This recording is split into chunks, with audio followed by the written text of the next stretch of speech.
Okay, we're still waiting for a few people. Sona said that she's going to be delayed by half an hour. I notice Rania is trying to connect. Anyone have any comments? Inner work? Any questions? Yes. Excuse me. Hey, hello, Rania. We can't see you, but we can Yes, hear you. I can hear you, but the connection is very bad. Okay. That's So I'm okay. trying even to connect from my laptop, but it doesn't want to connect. So I'm connecting on my 3G, and this is why there's a lot of disturbance in the line. Okay. We can hear you, and you can hear us, which is good. I know, someone who's a member of the group, but we've had connection problems. Was hoping to join us today, but I can't seem to get a hold of her. And she's someone, if you've watched online, her name is Aman. She lives in Damascus in Syria, so she's a fellow country person of Sona's, but Sona lives in Turkey. But I'm just trying to see if I can connect her again. But Sona is also Syrian? Sona's Syrian, but she lives in Turkey. Yeah. She fled the civil war, whereas Iman lives in Damascus. Iman is actually a coordinator for the International Center of Peace. And she was recently given some kind of funding to train other facilitators to bring communities together in peace. I've known Iman. She was a real friend, She lived in Toronto for a few years, and I knew her. And and here in Toronto, she was doing the same work. She was getting Christians and Jews to meet in churches and synagogues and Muslims in mosques, and trying to bring them all together to see the humanity in each other. And then she was on a student visa, and she had to go back to Syria, and the civil war started, and she kind of got trapped there. Any questions about the inner work? How's it going? It's going very well, actually. In what way, Anna? It was Rania, I think. Oh, that was Rania. Rania, in what way? Sorry. I think I feel more focused. Okay. I agree. I feel that I'm much more happier and content with the silence. And especially when I observe my breathing, I feel more grounded and more connecting to all of my body and my thoughts. And now I can know what is, or when I'm thinking and when I'm feeling. Okay. At a certain That's an important one. That's a very important one. Because at a certain point or a certain time, sometimes I feel that I was very emotional and my emotions are consuming me completely, and that this is what I am thinking. Yeah. But now I can see the difference between what I'm feeling and what I'm thinking. That's a very important part of the work, to learn to separate the functions. Yeah, so that's wonderful. Yeah. I agree with Rania, but I think for me it's still work in progress, though. Yeah. It's slowly. I could see the difference. I could see that my anxiety level is lower. And I do listen to other types of music now, more meditational music, which is really helping me in addition to this. Mr. Gurdjieff was asked a question in the late 1940s. So this is a few years before his death. And I forget the question exactly. It was, what do you find most interesting or amazing or whatever about the work? And he said that what he noticed was his depth of sensation continued to increase. This is Mr. Gurdjieff. You would figure he would have, been perfect and complete. years before, but he talked about how his ability to inhabit his body, his depth of perception, kept on deepening and deepening and deepening.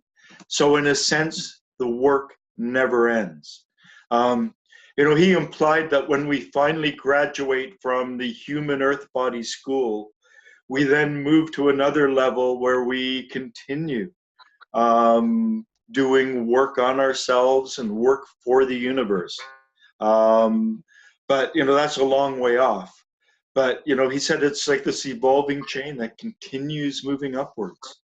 So hopefully we will always be working for the rest of our lives.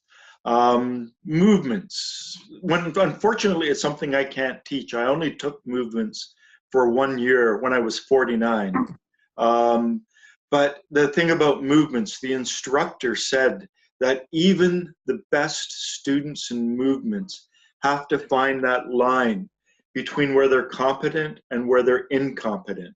And within the Gurdjieff movements, there is always that line. No one will ever get that good, that they have mastered them and they've made it sort of habitual and it's just something that's automatic. And they always have to strive to find that line between competency and incompetency, because that's where growth occurs. That's where we really begin to change. Any other comments, questions on inner work? Ian? Well, I had one thing I was going to say, which I'll still say, but first I've been doing, when I have time to do actual exercises, I've been doing the relaxation, the large, medium, and small muscles. And the way that you just quoted Mr. Gurdjieff phrasing it, the depth of sensation, I have noticed an increase in that, my ability to, because I've done relaxation practices for many years in another tradition. And so I'm fairly competent at like feeling a part of my body and kind of helping it to relax a little bit. But lately the depth of that has increased incredibly. Yeah. It surprises me how much sort of the relaxation sinks in and the body feels like heavy, but in a good way. So that's been really interesting. Mr. Gurdjieff once made a comment that he said, the ability to relax a muscle, to let go of all of the contractions in a muscle, there's a point where you reach the limit. But he said in terms of relaxation, there is no limit. He said relaxation is infinite. And J.G. Bennett, he never explained what they were. Mr. Gurdjieff probably never told him what they were, but Mr. Gurdjieff said that there were 7 levels of relaxation. And the muscular relaxation, the large, medium, and small, is one level of it.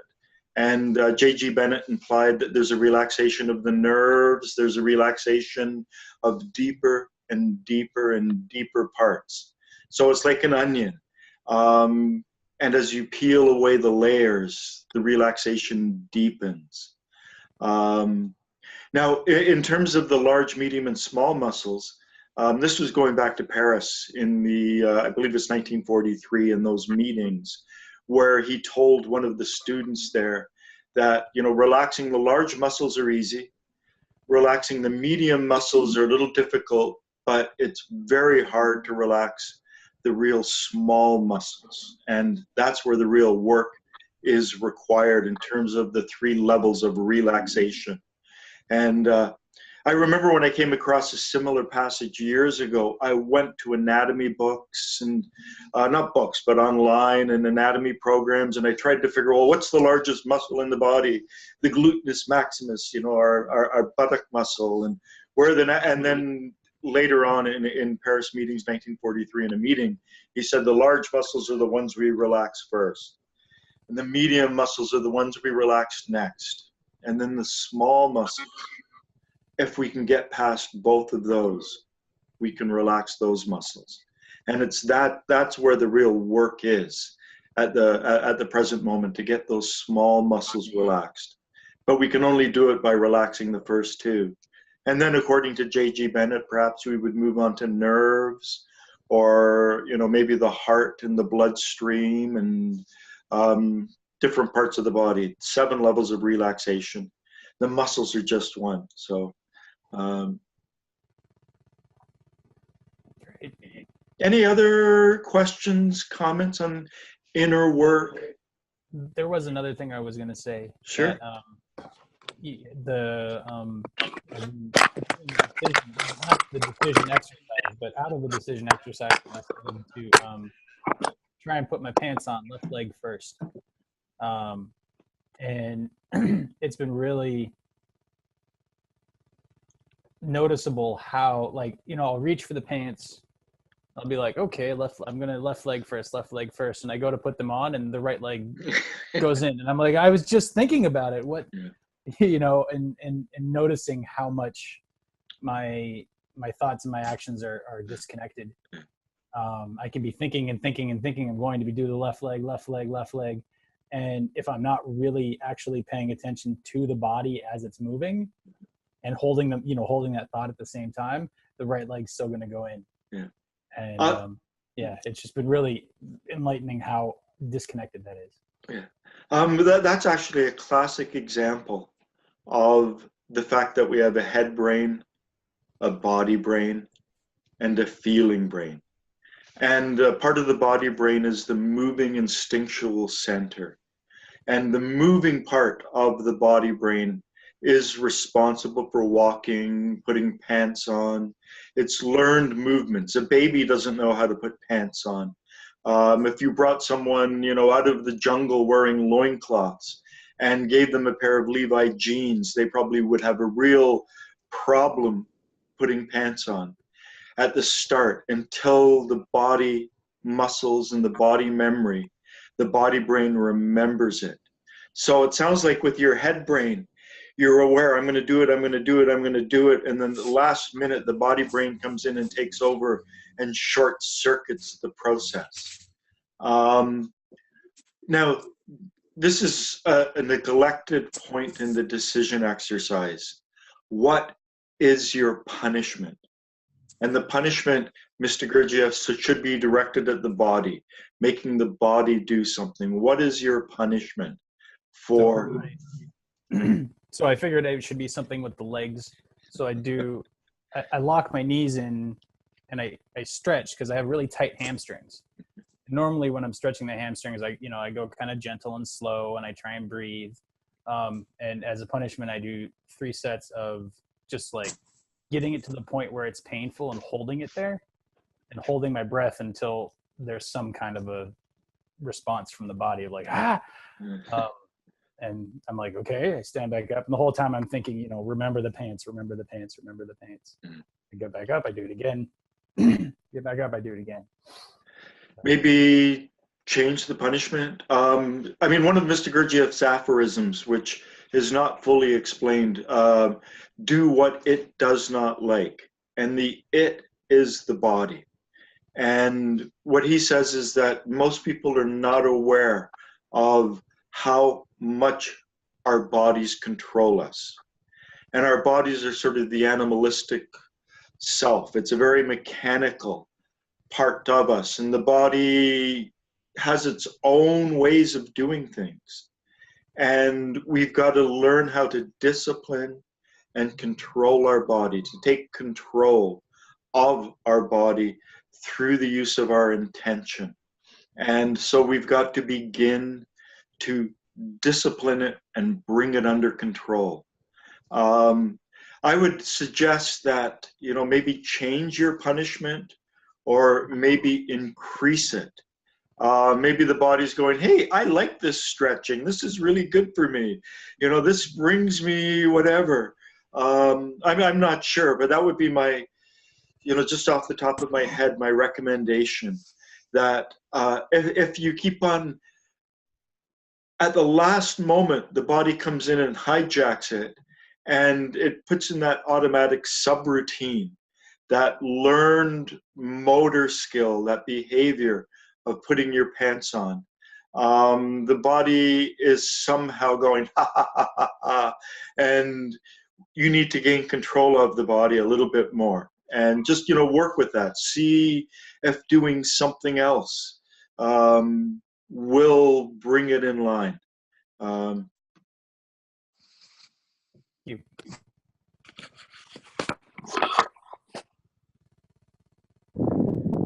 Is there any way to sense the quality of force when doing an inner exercise by yourself versus maybe in a group? I felt like I could maybe generate more force in focusing on an inner exercise when it was introduced to me in the group than perhaps when I was by myself.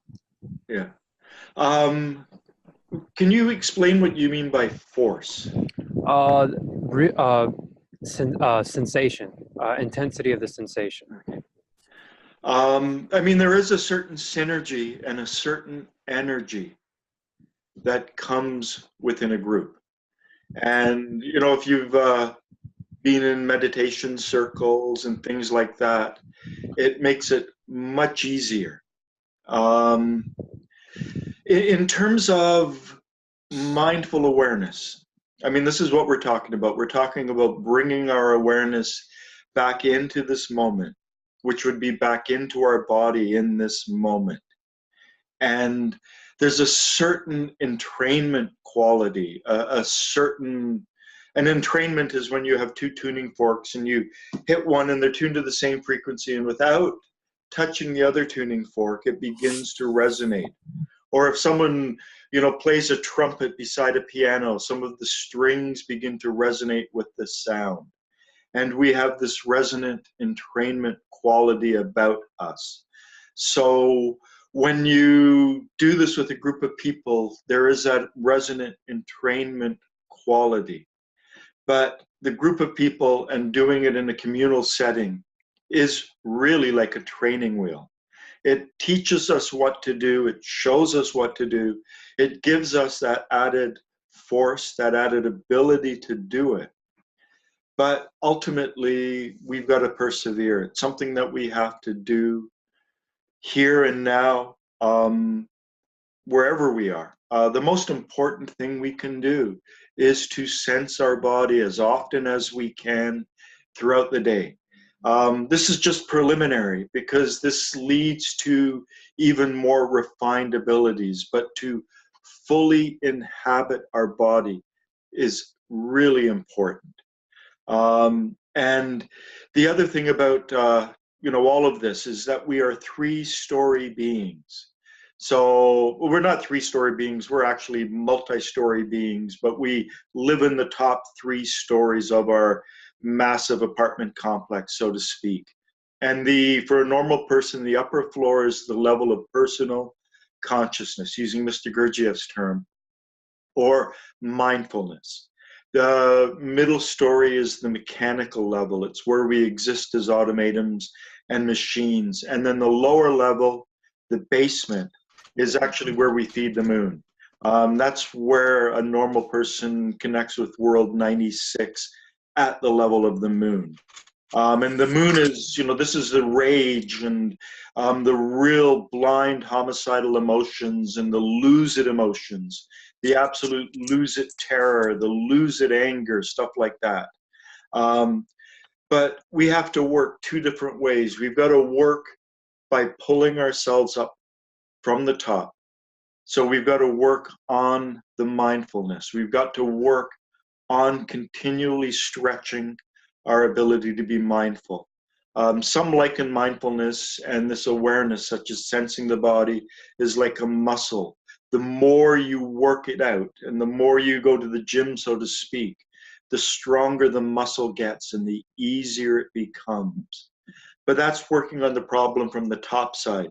We also have to figure out where we're leaking energy on the lower end. And we leak energy in very specific ways through identification, internal considering, formatory thinking, the associative mind, negative emotions, daydreaming, imagination, lying, and we lie all the time.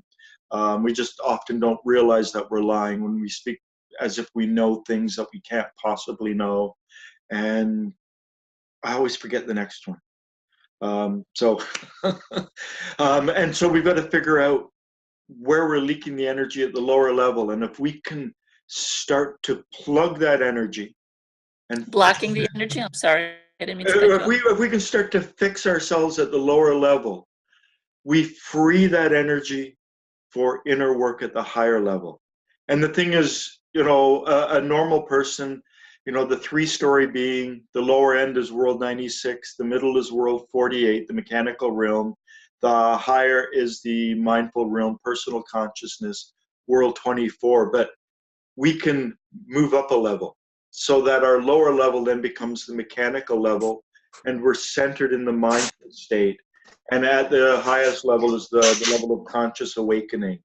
And then you could even move up a third or another step up into the be centered in the conscious awakening.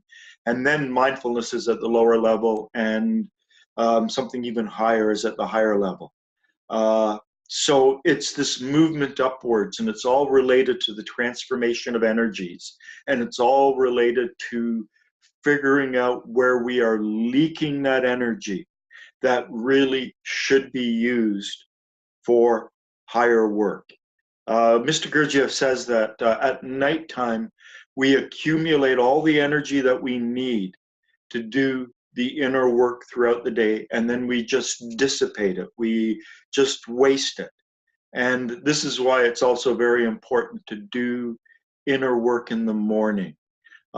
Shortly after we wake up, even 10 minutes, preferably 15, maybe 20 minutes, bringing ourselves back into the body, doing the breathing bit, being aware of feeling, going down into our solar plexus and further down, because that brings in the higher molecules and things we need for the transformation of our emotions, to help us move that octave, the octave of air, up.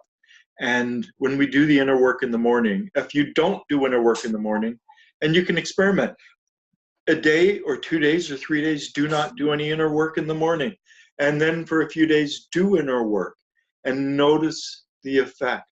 Notice how doing inner work in the morning allows you to do more inner work throughout the day. And inner work can be as simple as me right here in this moment, talking to you, but sensing my body, aware of my body from the bottom of my feet to the top of my head. Inner work when I'm taking the dog for a walk and I'm out there and I'm consciously perceiving while sensing my body and aware of the movement of my body. That's inner work. We can do inner work wherever we are. But if we don't have the reserve of energy necessary for the inner work, it becomes more difficult. But doing it in a group really helps as well. There's Sana. Hi, Sana. How are you? Hi, everyone. Hi, I'm fine. Let's do an inner exercise now. This one I'm going to, this is a slightly different one than any of the recordings that I have. But we're going to start with the self-sensing exercise that we've done before. But I'm not going to move it into the breathing. I'm going to move it into a different way. So the prefrontal cortex, the most advanced part of our brain that allows us to direct our attention. It's what separates us from all other animals on this planet. A chimpanzee cannot become aware of its right shoulder just sitting there. Maybe a fly lands on it or someone taps it, it can be aware of it. But as humans, we have that faculty, that facility, that power of our attention to bring our awareness to our right shoulder. But it starts up in the head, in the prefrontal cortex. Your body was always aware of the sensation of your right shoulder at a deep subconscious level. And now we are harmonizing the conscious and subconscious awareness. So bring your attention to your right shoulder, your right upper arm, your right elbow, and the bend behind your right elbow. And actually, I'm going to start over again. I keep on forgetting this part when I do it online. 3 lines of work. There's the octave of food, the octave of air, and the octave of impressions. And impressions, represent, in a sense, our highest being body, which we can grow. Air represents the Kesdjan body that we can grow as well. And food represents the physical body. And the physical body is made of the earth. I don't own it. I shouldn't think of it as mine. I should not be identified with my physical body. And it belongs to the earth, as Mr. Gurdjieff said. Our essence, our sort of emotional self, our emotional body actually belongs to humanity. It is all human, so we have like a drop of the ocean of humanity that our essence is. But he said that we shouldn't be identified with our essence as well. And then we have the higher being body, which is where the real self is. So when I do work, I like to think of the fact that I am doing this work for myself. And I affirm that I am doing this work for myself. I am doing this work for humanity. And I am doing this work for the earth herself. So I like to think, and I know that by doing inner work, I'm actually working along these three lines, but it's always good to affirm it, at least just as a conscious thought at the beginning of an exercise. It adds a certain resonance to the exercise. So let's just bring our attention to our right shoulder, our right upper arm, our right elbow and the bend behind our right elbow, our right lower arm, wrist, the palm of our right hand, our right thumb, index finger, middle finger, fourth finger, baby finger, the top of our right hand, our right wrist, lower arm, our right elbow, upper arm, back up to our right shoulder, and become aware of our whole right arm. And then divide our attention while remaining aware of our right arm. Bring another part of our attention to our right hip, our right upper leg, our right knee and the bend behind our knee, our right shin and calf, our right ankle, the right heel, the bottom of our right foot, including our instep, our right big toe, second toe, middle toe, fourth toe, baby toe, the top of our right foot, and then moving back up, our right ankle, lower leg, knee, upper leg to our right hip, and then become aware of our whole right leg while remaining aware of our right arm. And while remaining aware of both of these limbs, also divide a part of the attention and become aware of our left hip, our left upper leg, our left knee, the crook behind our left knee, our left lower leg, the shin and the calf, our left heel, the bottom of our left foot, including our instep, our left baby toe, fourth toe, middle toe, second toe, big toe, the top of our left foot, and moving back up our left ankle, lower leg, knee, upper leg, and hip, and become aware of our whole left leg, while also remaining aware of our right arm and right leg. And while remaining aware of these three limbs, bring another part of our attention to our left shoulder, our left upper arm, our left elbow, the bend behind our left elbow, our left lower arm, our left wrist, the palm of our left hand, our left baby finger, fourth finger, middle finger, index finger, our left thumb, the top of our left hand, our left wrist, forearm, elbow, upper arm, right up to the shoulder again, and become aware of our whole left arm while remaining aware of our right arm, right leg, and left leg. Become aware of all four limbs as we slowly begin to move our awareness up the spine while remaining aware of all four limbs. So aware of all four limbs, and bring your attention to the very base of your spine, to the sacral vertebrae number 5. And then we're going to move up the sacral vertebrae to our hip, and then move into the lower part of our back, the lumbar region, and then up into the thoracic region in the middle upper back, and then into the neck. So become aware of the very base of your spine, sacral 5, 4, 3, 2, 1, and then moving into your lower back, lumbar, 5, 4, 3, 2, 1. And then moving into your middle back, thoracic, 12, 11, 10, 9, 8. And moving into your upper back, 7, 6, 5, 4, 3, 2, 1. And then moving into your neck, the cervical vertebrae, 7, 6, 5, 4, 3, 2, 1. And then become aware of your whole spine, as well as all 4 limbs, aware of all 4 limbs and your spine. And then move up into the plates in your skull, the occipital plate at the very back of your skull, the temporal bones at the sides of your skull, the parietal bone at the very top of your skull, the frontal bone in the very front behind your forehead. And then remain aware of all 4 limbs, your spine and your skull. And then bring your awareness down into your eye sockets, down into the roof of your mouth, the nasal passages, down into your mouth where your teeth meet your lips, down into your tongue, aware of your jawbone, the flesh beneath your tongue, and then moving down into your throat, and then your chest, all the way along your chest, your solar plexus, your lower abdomen, down into your pelvic region, right down to your reproductive organs.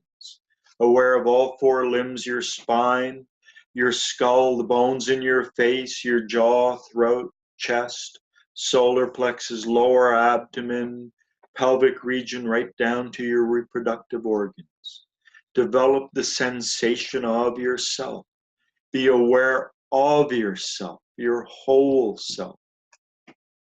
This is the most important awareness. This is preliminary for everything else. And the reason it is preliminary is because this sensation of self actually belongs in second position. We've got to develop it so well we can hold it in the back of our awareness so that we can maintain this sensation of self in terms of our inner work. If we are not aware of our body, if our body is not in the work, we are not in the work. And it has such importance in the teachings, and we focus on it first because we have to learn how to do it in the background. And it can never be a mechanical act. It always has to be intentional. We have to consciously, with intent and deliberation, become aware of our physical self. And any form of self-remembering, the basic self-remembering is any mindfulness in any 2 brains, as long as one of them is the physical brain. So if we become mindful with our head brain and we are aware of the sensation of self, that is a form of self-remembering. Or if we become mindful of what we are feeling while aware of the sensation of ourself, that is also a form of self-remembering. Though full advanced self-remembering is the 3-brained mindfulness. But in terms of self-remembering, Mr. Gurdjieff said it is very important. So this is the next step. While remaining aware of your body in the background, become aware of your eyes. Sense your eyes. Become aware of your eyes sitting in your eye sockets. And then become aware of your eyes receiving visual impressions. There are 10 million photoreceptors in your eyes, and they're all receiving different vibrations of light. There's a foveal point, which is actually, if you hold your hand out, it's about the size of your thumb. And then there's the peripheral. And, as it gets to the edge of the periphery, it becomes, it's different photoreceptors. But become aware of all of the light coming into your eyes. Paul Beidler, one of Mr. Gurdjieff's students, called this the impartial gaze. So just become aware of your light, or your eyes receiving light while remaining aware of the sensation of self. And then do your best to remain aware of your eyes receiving light, receiving visual impressions, while also becoming aware of your ears. Really sense your ears, become aware of your ears, become aware of the inner part of your ears, and recognize that there are inner hairs in your ears that are picking up the vibrations, the sound waves coming in, and they're moving and oscillating in a certain way, and they are transforming that sound energy into electrical impulses, into the impressions that feed us. So become aware of what you can see, the light coming in, an impartial gaze, your eyes receiving this light.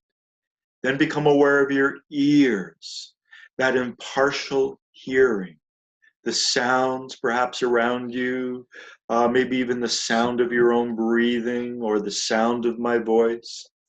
And while remaining aware of your eyes receiving these visual impressions and your ears receiving the auditory impressions, become aware of your sense of smell.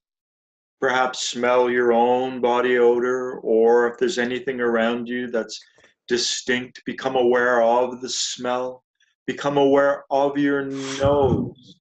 And there are certain receptors in the nose and the nasal passage that pick up smell. So become aware of your nose receiving those olfactory impressions. And while remaining aware of this impartial gaze and this impartial hearing and this impartial smelling, also become aware of the taste in your mouth. We all have a taste in our mouth. We just filter it out most of the time, while also remaining aware of the sensation of self, aware of your body. So become aware of the light entering your eyes. Be aware of your eyes receiving this light, your ears receiving the sound, your nose receiving the smell, your taste buds receiving the taste in your mouth, while sensing your body.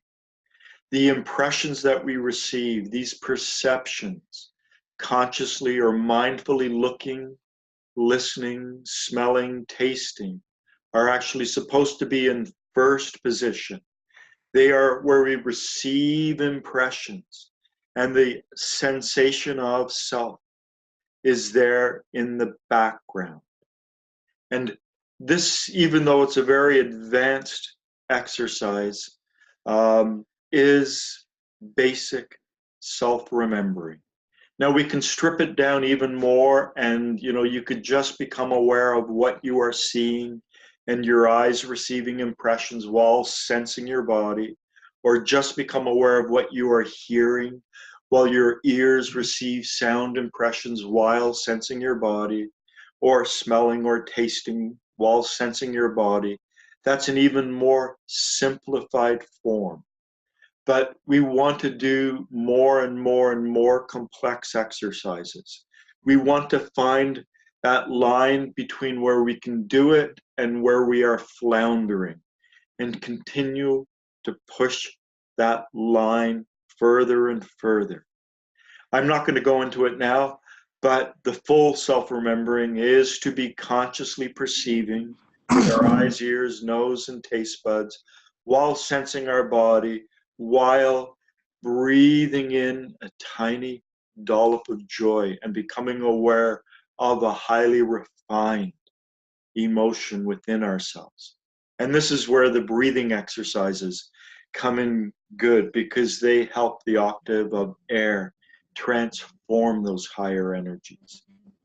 So just try as best you can to be aware of your eyes receiving light, your ears receiving sound, your nose receiving smells, and your mouth receiving taste, while sensing your body. And according to the notes that Uspensky took, Mr. Gurdjieff said that when we become aware of the eyes receiving visual impressions, he said that, so to speak, we double those impressions. Now, he was speaking slightly cryptically there, because it's not that we double those impressions, it's that we move our eyes up from world 48, from that normal mechanical looking that our eyes are always doing, up to world 24. So at that point, Mr. Gurdjieff defined the difference between these levels, these essence levels or food levels, or these orders of being, as being twice as intelligent, twice as vibrant, twice as refined. So when we consciously look and become aware of the light coming into our eyes, we are doubling the intensity. We are feeding ourselves with hydrogen 24, the planetary realm in terms of the ray of creation. So become aware of your eyes receiving light, your ears receiving sound, your nose receiving smells, your taste buds receiving taste while sensing your body. And this is what we should be trying to do always and everywhere. Myself, the awareness of the sensation of self here in this environment, remembering myself here and now in this moment. They talk about the power of now and being present in this moment. A lot of people online talk about the fifth dimension, and I don't think they have any idea what they're talking about. They're parroting things other people have said. But there's actually a series of 10-minute blogs called Blogging the 10 Dimensions. And when the fifth dimension, I think it's somewhere around 2 to 3 minutes or 5 minutes, maybe it's 5 minutes into that blog, he says that the fifth dimension is a moving point in the now. And so when we bring our attention into this moment, here and now, when we become aware of our body, when we sense our body, when we become aware of what we can see, hear, smell, taste, we are actually entering into that higher dimension, that dimension of now. And it's so easy to get pulled out of that, but this is the immediate goal, to develop this muscle. And through the act, for instance, of consciously, or not consciously, because consciousness is really the next level up, mindfully perceiving with our eyes, ears, nose, taste buds, while sensing our body, and then bringing in the feeling brain. This, doing it with all three, is high man number 4 capability. So they talk about man number 1, man number 2, man number 3. Man number 4 begins with the act of self-remembering. And the ability to do the 3 brain self-remembering gets us to the highest point of man number 4. So this should be our goal, this ability to develop this muscle, to just sense our body, to be aware of the light coming into our eyes, the sound into our ears, the smell into our nose, our taste, while sensing our body. And, step by step by step, building this up. And then at the start, you may find it easier to do it in a chair, to do it in the morning, to do it quietly. But it's something that we then have to take out into the world. My favorite place to self-remember is when I take the dog, and I know if I say the word walk, he just looked at me. His head just went up. He knows the word walk, and he's going walk. Let me see there. Walk. Fire! Fire! So I love doing it when I'm out walking, becoming aware of my body. becoming aware of the sky and all of that. I have a meetup group called Toronto Mindfulness Walk, where I teach them and I narrate this process as we're walking. So to be aware of our body, and hopefully you're continuing to try to be aware of your body, try to be aware of what's coming in through your eyes, ears, nose, taste buds. But if it's too much, fall back into the body, develop that sensation of self, grow that awareness, grow that muscle, be in your body, sensing yourself. And there he is, saying hi. Yeah, you just heard that word too many times. Okay. So let's just, again, become aware of your eyes receiving visual impressions and our photoreceptors in the eyes transform the energy into electrical impulses. What we're perceiving is actually the electrical impulses in our brain.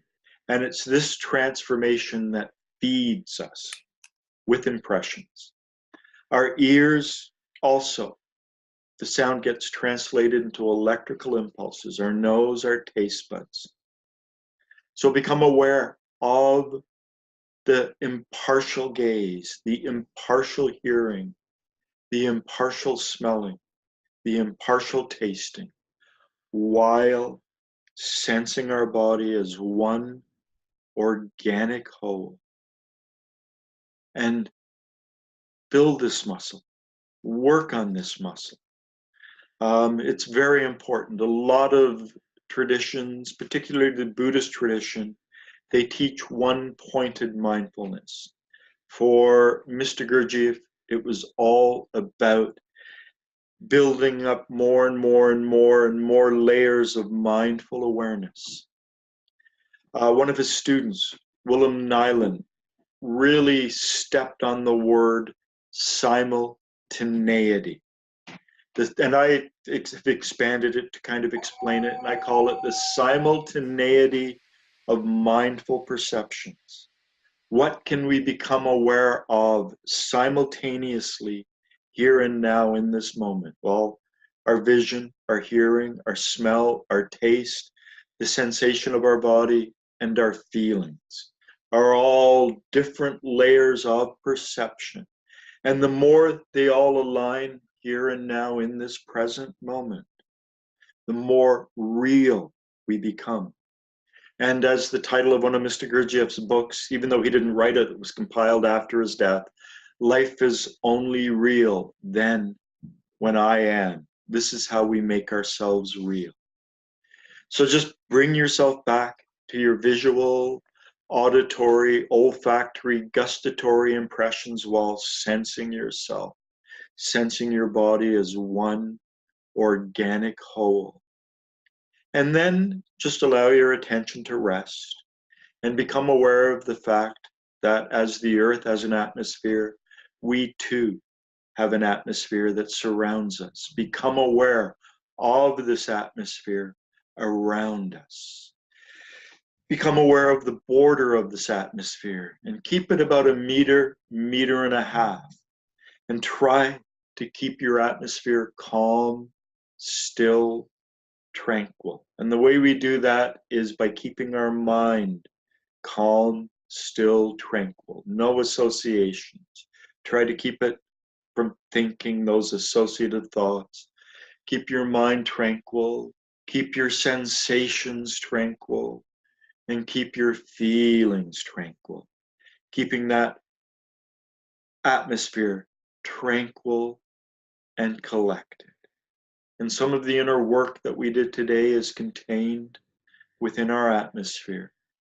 And so I'm going to count from 1 up to 3. And when I get to 3, just breathe it in. And then as you breathe out, imagine, represent to yourself that some of the work you breathe in and it stays within you in order to help facilitate this higher work. 1, 2, 3. Breathe it in, and then as you breathe out, imagine some of it remains. And then let's just finish with an affirmation and repeat this one in your mind after me. May results from this exercise be transubstantiated within me for my being. And, as I've said before, Mr. Gurdjieff said, when we do inner work, particularly on our own, it's good not to rush off and to spend 10 minutes remaining in a quiet state, because he said the emanations that we created through the inner work then have the opportunity to settle within us. So, any comments, any questions, any observations?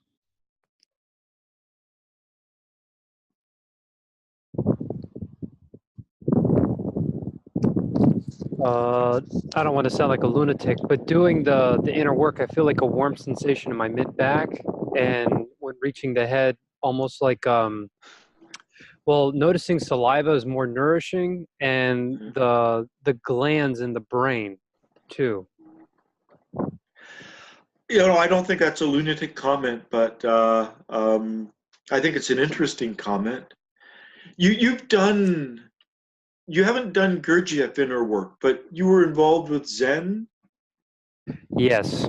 So you've done meditation, and you've done a lot of the mindful breathing. Sessions, days. For about 6-7 years, that was, to a point, it was an hour in the morning and an hour at night. So I got a little zealous, toward the end a little bit, but I backed off for maybe like a year or two now to try to bring it more in my life, and it simultaneously went with me doing more things in my career, in my life, and having more responsibilities.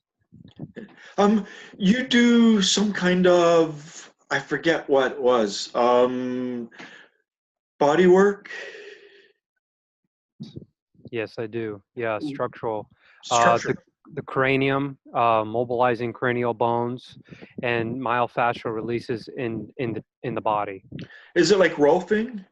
It's like Rolfing, but it's the results tend to be better, and there's a component that is not available to Rolfers that has to do with mobilizing the cranium beyond cranial sacral restrictions, where cranial sacral usually works within certain restrictions, and this kind of work, you're bringing it beyond that restriction and creating structural changes in the actual body.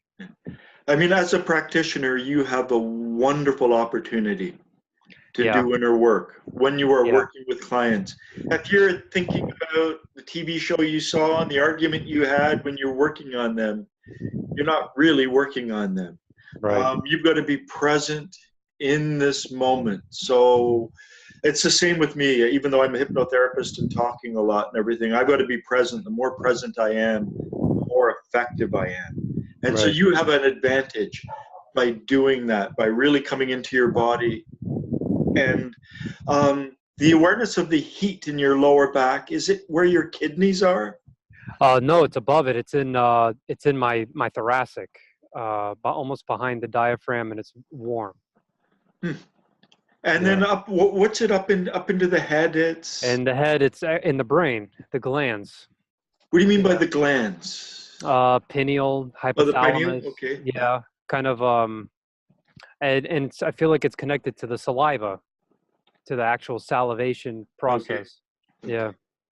I've never paid attention to that, but that's a very interesting awareness. This work has to affect the pineal gland. All inner work has to affect the pineal gland, and so the fact that you're aware of it is interesting. Yeah, that's from the Kundalini yogis, some that I've met. They're very attentive about saliva. It's pretty interesting, and tongue posture. But about the work, I would mention I went into that field for that reason. Okay. So I could remember myself better. from getting it done on me and from doing it on people. Yeah. A lot of people who get attracted to the work, particularly at a young age, end up becoming some kind of, natural healthcare therapist, massage or body work or all sorts of different things. It's like we're drawn into the healing profession because in part it allows us to heal ourselves and bring that awareness into ourselves as well. Any other questions? Any other comments? Yes, I'm so much aware of inside my brain.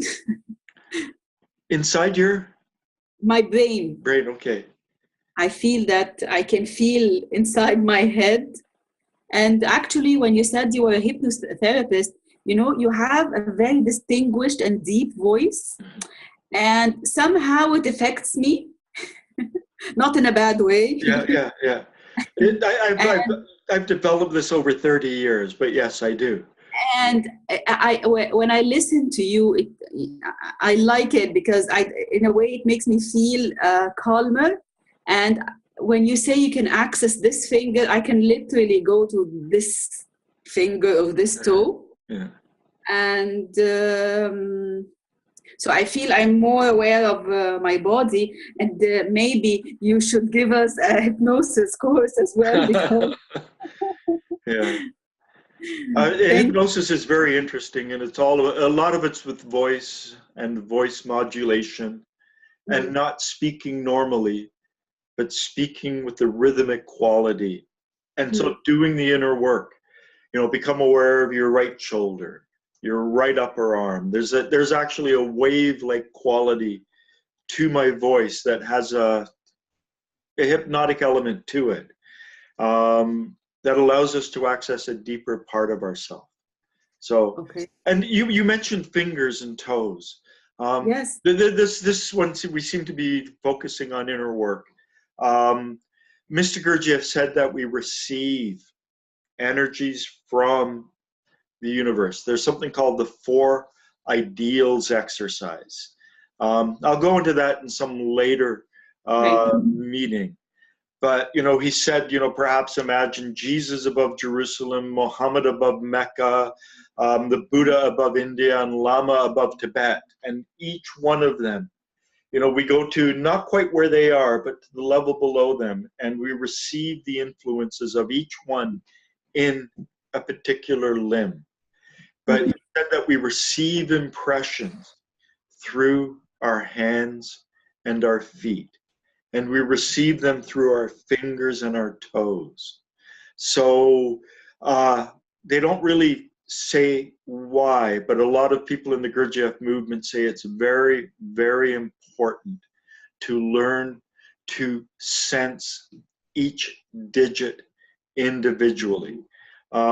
This is why I've got a 60 bone exercise that comes from Paul Beidler, where we just go through, we say the holy affirming, holy denying, along, the holy affirming, the 3 bones in our thumb, the 3 bones in our hands, because it's important to learn to distinguish them all. And for me, the part that I had the real most difficulty, and I understand it in terms of anatomy, is between the 4th and the 3rd toe. The 4th and the middle toe. You move one and the other moves. They're kind of linked.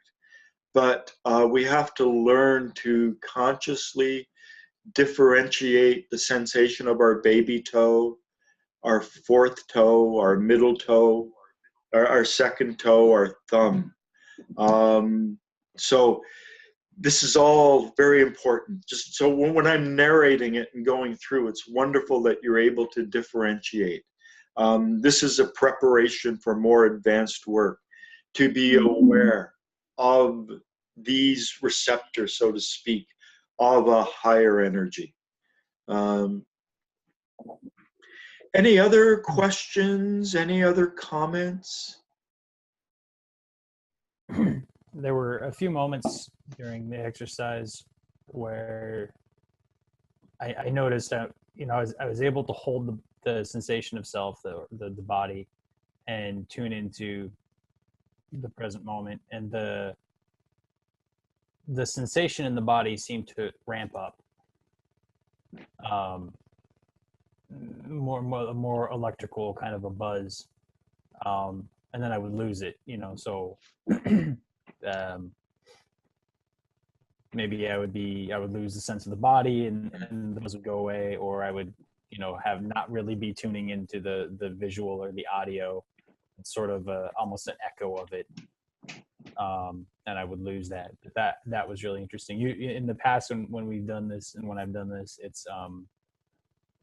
it feels more like just a struggle between holding the body and holding the senses. But today I noticed this increase in the sensation based on really being tuned into what I was receiving. How many of us in this moment are aware of our body? I am. I don't know. Should I raise my hand? Oh, what did you say, Alan? How many of us are aware of our body? Oh. By saying it, you become aware of your body. Yeah. But how many of us were a second before I said it, aware of their body, into sensation? Being a hypnotherapist, I understand the power of words. So when I talk about being aware of my own body, being aware of my body from the bottom of my feet to the top of my head, that we all become aware of our bodies. We're reminded to be aware of our bodies. This was something I learned from studying the teachings of Milton Erickson, a very, very famous psychiatrist, medical doctor, and he created a whole branch of hypnosis. I'm convinced he studied the Gurdjieff teachings. Apparently, Milton Erickson had a copy of the Beelzebub Tales to his grandson on his bookshelf when he died. He uses the word associations exactly the same way Mr. Gurdjieff did. And he was very much in the awakened state when he did hypnosis. And he said that, whenever he gave a talk and he started talking about his mother and how he remembers, the farmhouse in, the Midwest where he grew up, and his mother in the kitchen, and, the look of his mother and the way she moved, that everyone in the audience was thinking of their mother, and an image or some kind of representation of their mother was coming up. And so just by talking about the awareness of my breathing, just by saying, I'm noticing a little tension in my lower back right now, we all become aware of our body. And the thing is, right now in the context of this meeting, we're all in a slightly higher state. We're all in a mindful state. It's like we've been primed. And even though we're all around the world, and Egypt, Turkey, Mexico, Brooklyn, Florida, Portland, Oregon, Toronto, we're all doing this together. And there is some kind of quality that comes from doing it together. So just by talking about it, by being here, we are naturally lifting ourselves up. But this is something, as I said, we have to take out into our life and into the world. One of my favorite sayings of Mr. Gurdjieff is, remember yourself always and everywhere. So, this is the goal. And, it's done through increments. We can't learn to run before we learn to crawl. We can't learn to walk before we learn to crawl. We've got to learn to crawl first. And then before we can even learn to crawl, we've got to learn to push ourselves up and sort of roll around. And then eventually we begin to crawl, and then eventually we stand, and eventually we walk, and eventually we run. And it's the same with inner work. We're all at different levels here, so to speak. Both Ian and Jonathan, got extensive sort of Buddhist background with, the Buddhist techniques. Ian spent, going to retreats for months. So, and I don't know if you've done retreats, Jonathan, but just 7 years of, being in that world. So they bring a certain bias, and part of what they have to do is break out of that and begin to, perceive, look, listen, smell, taste, sense, and feel, and bring it all together, wherever we are, not just sitting for an hour, but taking it out into the world. The reason why it's a good idea to begin the day with a morning exercise, to begin the day particularly with self-sensing, and then breathing in those higher molecules that we need for the transformation of the octave of foods. So doing the exercise that I call the morning exercise that's on my channel is a very good way to begin the day. But the reason it is a good way to begin the day is, while we start in the collected state when we wake up, it's easier to do in the morning. But this gives us higher energy, higher fuel to take out into the world and to be mindful, to live in these higher states more and more throughout the day. And that's the goal. The goal is to remember ourselves always and everywhere. But, we've got to begin with baby steps. We've got to begin by finding that point where we're completely competent and we're completely incompetent, and finding that line and being on that line and then pushing that line. So for Ian, one of the places where that line exists is putting his pants on in the morning. And the fact that you're failing is good. And that partly succeeding. If you always succeeded, it wouldn't be a challenge. It wouldn't be a struggle. And, conscious labors and intentional suffering are the most transformative elements in the universe, particularly for us. And within the Gurdjieffian tradition, positive, negative. The head is the positive, the body is the negative. The head is the representative of the holy affirming, the body of the holy denying. And between those, we grow the holy reconciling. And so we want to be between the positive and the negative. And the positive is conscious labors, and the negative is intentional suffering. It's like the polarity between those two. So to consciously labor, to consciously try to put your pants on differently, and then to consciously and intentionally suffer when you don't. There's a transformative element in that. So putting ourselves in situations where we suffer is very important. Years ago, when I first came back to Canada, I was kind of broken. And this is, going back 16 years. And I tried to apply for all sorts of jobs. And I actually had to start taking things off my CV. And I ended up getting a job overnight as a security guard in a chemical factory. And the amount of suffering that created in me, and then just the exhaustion I felt when I got home. And I was living with my brother at the time, and it was like an hour and a half on public transit to get home in the morning. And I was exhausted, and I would make myself walk around the building 3 times and rub my face in the suffering just to get to the point where it didn't bother me. Another exercise that I did, I used to, we have subways, undergrounds, metros. We call it the subway here in Toronto. And they've got a very distinctive chime, ding, ding, ding, when the door closes. And I would hear the subway pull in, and I would become like a demon, flying down the stairs, flying into the door. And if I missed it, it would be like, hurrah!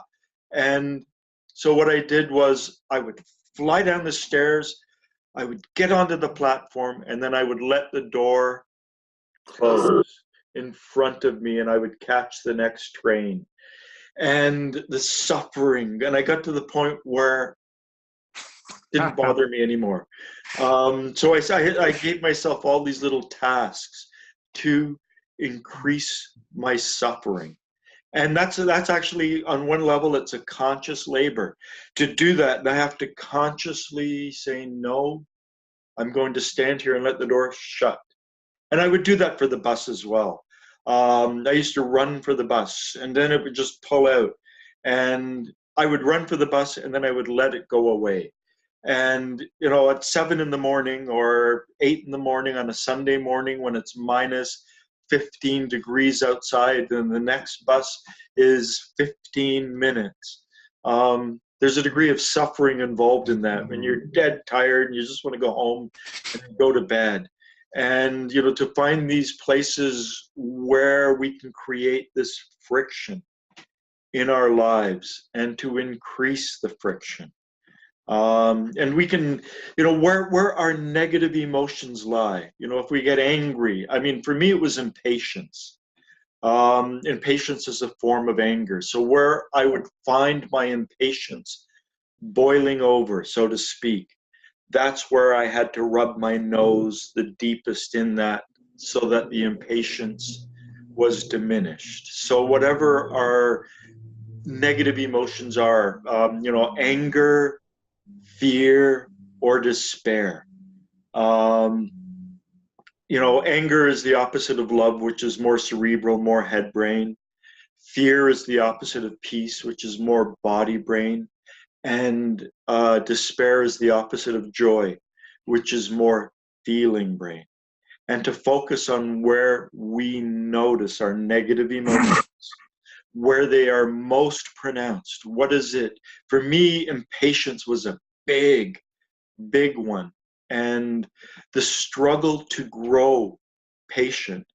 I still have moments of impatience, and it's like, here I am, you know, all the way back there, and breathe into it and just, you know, let it go. But to find those emotions and to use those points as points of friction, as points of suffering, very useful to the work. Any other comments? Any other questions? This was very interesting. In what way? I'll put her on the spot. Yeah, I was actually, as you were speaking, in America, usually everything has to be easy. Everything, it was very different from, you know, my background, which everything was the hard way. Everybody got up very early, you know, dawn, and it was a lot of hard work for adults, and children had their chores as well.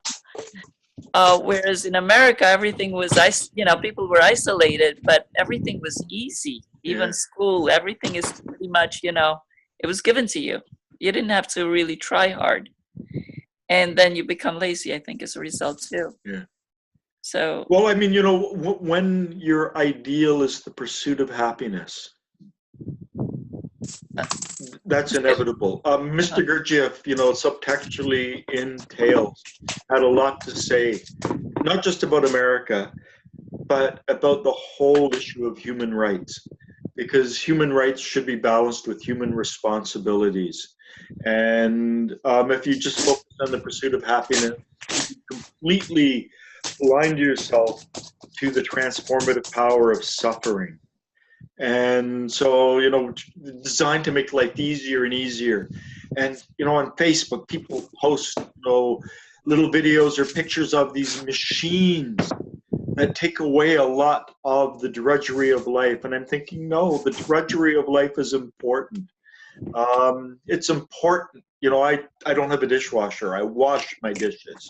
You know, it's important to do that. It's important to vacuum. It's important to do all of that work, but not to do it as drudgery and with the negative emotions, but to try and do it joyfully, with that joyful awareness. Mr. Gurdjieff, every once in a while, some aristocrat would come, and he would get them scrubbing floors, and these were people who had probably never dressed themselves in their lives, scrubbing floors and peeling potatoes, and he would get them enjoying it so that they had an appreciation of the value of taking care of themselves. He said that a person who cannot take care of themselves is not a real person. And we've got to learn to look after ourselves, and not just to do it with drudgery and all of those negative emotions, but to figure out what those negative emotions are. For me, it was impatience, but it could be despair, or it could be anger. Why am I doing this? Or, various different reasons. And to realize that those negative emotions are showing us where we need to work and the part of ourself that needs to be refined.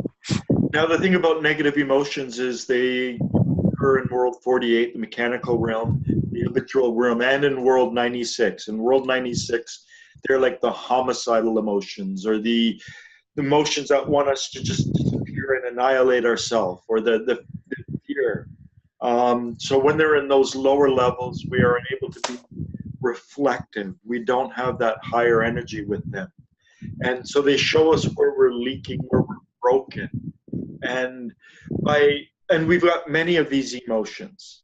By isolating each one separately and turning them into a task, this is, to not allow those emotions to arise, to realize the trigger situations, and then to rub our nose in those trigger situations so that we learn to consciously suffer, and we learn through this conscious suffering to transform this energy so that we can use it for the development of our being, to grow ourselves at the higher level. Any other questions, comments? No? Actually, that was very interesting. For example, for me, fear of something in the past, coming back into the future is negative energy that somehow I tend to just get stuck, and emotionally it just hurts. Yeah. But I hope that one day I'll be able to really transform that energy. Yeah. Is there any way you can put yourself in a situation that provokes fear without being in danger? Fear is a difficult one and a tricky one in that respect. Are you afraid of heights? No. No, okay, because then, go up to a tall building and lie on the roof and look over, and, just... That's fine. That's fine. Do you have any unnatural noises? Usually the noises. If I hear a scream or a loud noise, I jump, and then the whole day is just ruined. Yeah. I mean, what you're doing, the energy is just being exploded. That energy that we could be using to work. It's just like, this gas and dropping a match and poof. Yeah. So that's why for the rest of the day, you're affected. One of the best ways of dealing with that is through hypnosis. Going back and finding the cause of the fear, reawakening the memory of the original moment of fear, of feeling that fear, and then transforming it, detaching from it, turning it into a second person memory, growing the memory. But that's something we can't do in an online group and online. But try to sit in the fear when you feel it. If a loud noise goes off and it provokes the anxiety response, it eventually gets your adrenal glands pumped and your body is flooded with all these fearful biochemicals and hormones. Just to try and sit in that would be a preliminary step. Just to say, to consciously recognize it, I am frightened right now, to bring it up into that level of mindful awareness. My body is reacting this way. My body is being flooded with these chemicals. This is happening to me here and now in this moment. Preliminary step, baby step. Any other comments before we go?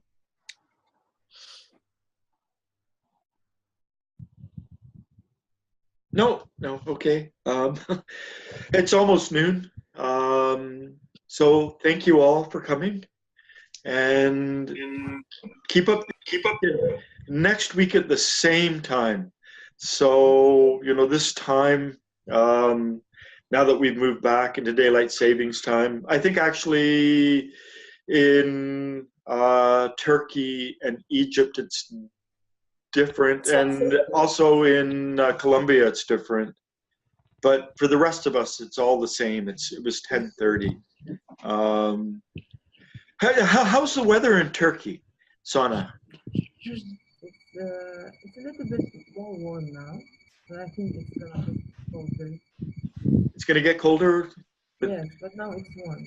It's warm. Is it shirt weather and short sleeves? Yeah. Yes. What about in Harania? I guess your microphone's off. What's the weather like in Cairo? Well, it is a bit warm in the morning and cold at night, but for you it won't be cold at all. You Yeah. are still wearing your t-shirt. Or like Jonathan. You just walk around like Jonathan, down in Florida in the Panhandle or the Gulf Coast on Florida. it's like 23, it's like 23 in the morning and afternoon, and then at night it's like 15, 16, Okay. which is 23 is like 73, 74. And 15, 16 is like about 65 for those of Americans. Fortunately, in Canada, we've got, I grew up under the imperial system, but they turned metric when I was 18. So, I'm sort of both of them. I prefer metric, actually. It's more understandable to me now. Okay, I would like to thank you all for being here. Thank you. And bring this energy into the rest of your day. Remember yourself always and everywhere. As much as you can, even if it's just, your right thumb. Whatever you can, as much as you can, find that level where it's easy and then it's difficult, and try and sit in that level. Okay, thank you all. Take care, and we'll see you again next week. Bye now. Bye.